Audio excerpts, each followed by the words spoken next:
So 30-year-old male with history of severe right side ICU admission 3 years back.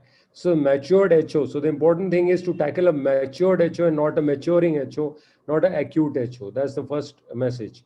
And this patient had a fixed flexion deformity of 30 degrees. Also the serological markers, according to the recent papers, alkaline phosphatase is not really used these days because it's quite non-specific.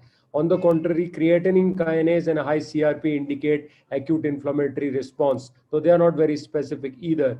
So these creatinine kinase and CRP need to settle down, and at least 9 months post injury, at least 9 months is the minimum when the HO starts maturing, and you should operate after 1 year. Second important thing is that the hip should be arthritic. Sometimes there is only HO, but the hip is not arthritic. Then you just need to excise the HO and not really replace the hip. So you need to differentiate between the two.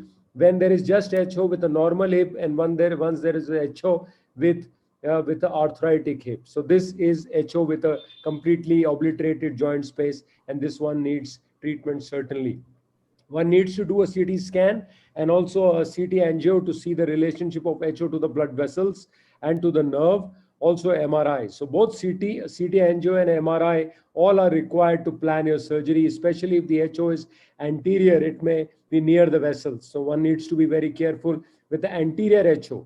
Posterior HO, one needs to be careful about its relation to the nerve. So both anterior and posterior HO will have different set of challenges. This HO is predominantly posterior and posterolateral. So this you can see in CT reconstruction is more lateral, and it's completely engulfed the abductor mass. So you can see there is no abductor, and the abductors are completely ossified. So when once we excise the HO, there'll be no abductor. So this you can see the abductors is completely ossified, and there is no fiber of G medius there. There is G minimus, there is G max, but there is no G medius. So this is an important point that one needs to see, and the sciatic nerve is very close. So one needs to dissect from distally to proximally, see the sciatic nerve and expose it very carefully, very cautiously, the whole sciatic nerve and the whole root before you even start touching the HO.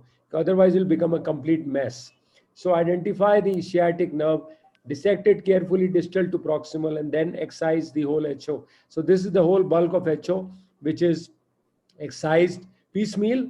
And so now you can see there is no G medius. So we are dealing with a case with no abductors. So obviously it's a case for a dual mobility and something else to balance the hip. So the topic of this seminar is how to balance, and that's the key, how to balance this hip without abductors. One is to use a dual mobility, also to use a C-arm and see that the cup is properly positioned. You really bottomed out the cup near the teardrop. That's the important point.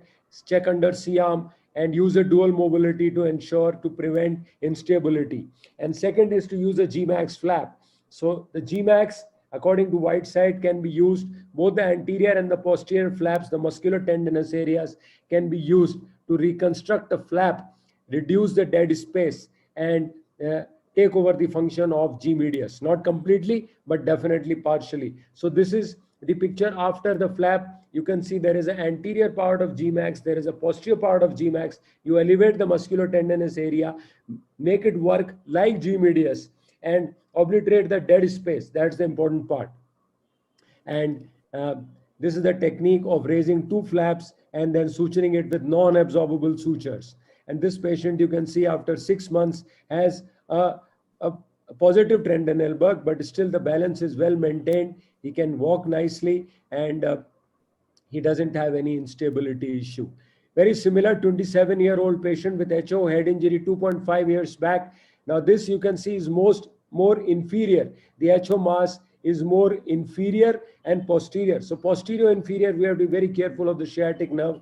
Again, the mass is not anterior, fortunately. Otherwise, you'll need a vascular surgeon to excise the HO, dissect the vessels, and get the vessels free. But this was, the vessel is free, and the patient again has a dual mobility, and you need to check under C-arm that you bottomed out the cup nicely. Good fixation with dual mobility will ensure a good post-operative result. The post-operative indomethacin used for 3 weeks to 4 weeks, and one shot of radiation immediately 24 hours. So as soon as the patient is operated, next day he goes to a cancer hospital, gets a radiation shot and indomethacin for 3 weeks to prevent recurrence of HO. So that, I think, is how to balance different cases of HO, depending on where the HO is, and how to reconstruct it, both the joint wise, implant wise, and soft tissue wise. Thank you very much.